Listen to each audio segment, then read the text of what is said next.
Позади 3 кинофестивальных дня, за которые на суд зрителей и жюри были представлены более 50 документальных и художественных фильмов из 15 стран мира. И вот на сцену выносят флаги стран-участниц «Золотой башни». Республика Ингушетия. До награждения, главной премии Гран-при, специальными призами кинофестиваля и дипломами наградили фильмы «Начало» режиссера Мадины Зортовой, созданные при поддержке национальной телекомпании, и «Улыбка лидера» Дугурхан Кадзоевой. Когда я впервые услышала про судьбу Константина Федоровича, и первое, что для меня впечатлило, я просто подумала, человек сам по себе, он не может выстоять и выдержать то, что выдержал и вынес он. Вот оттуда и пошло желание рассказать об этом. Причем рассказать не просто, а взять и эту судьбу раскрыть, дать понять, что получилось. Главный герой ее картины Константин Лавров тоже приехал на фестиваль, ведь фильм отснят по его автобиографическому роману. Очень сложно, потому что повторяется жизнь, ты вспоминаешь, и, конечно, хорошо вспоминаешь, когда хорошее. Но когда отрицательные вещи, когда ты вспоминаешь, конечно, это не очень-то, и душа начинает, конечно, она болеть. Но в связи этого фильма, в связи книги, которую я пишу, то есть я просто, допустим, в книге выдал все, что весь негатив, из чего мне, может быть, стало легче. А между награждениями гостей развлекали своими композициями артисты эстрады. Хава Игиева с первых же нот заворожила зал своим голосом.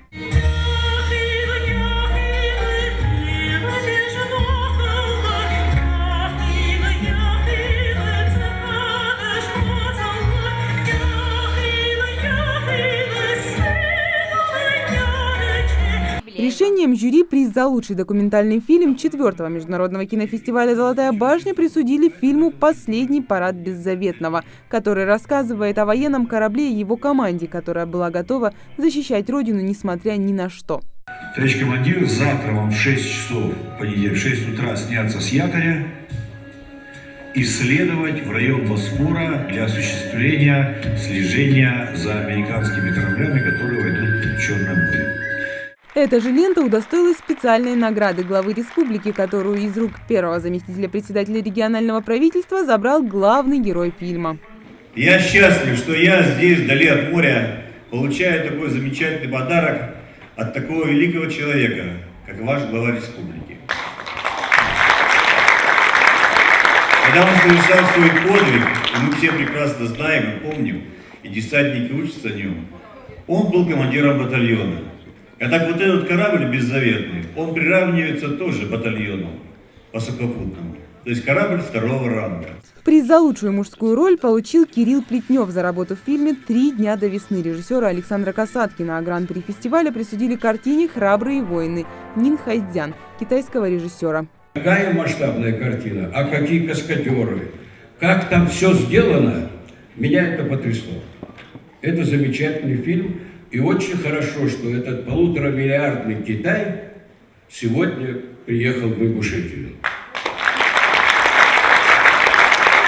А вам спасибо. Я хочу своему ингушскому народу пожелать. Любите этот кинофестиваль. Вы посмотрите, какие гости к нам приезжают. С какой теплотой они говорят. Завершился фестиваль символичной режиссерской хлопушкой. Кинофестиваль в Ингушетии. «Золотая башня» объявляется, к сожалению, закрытым.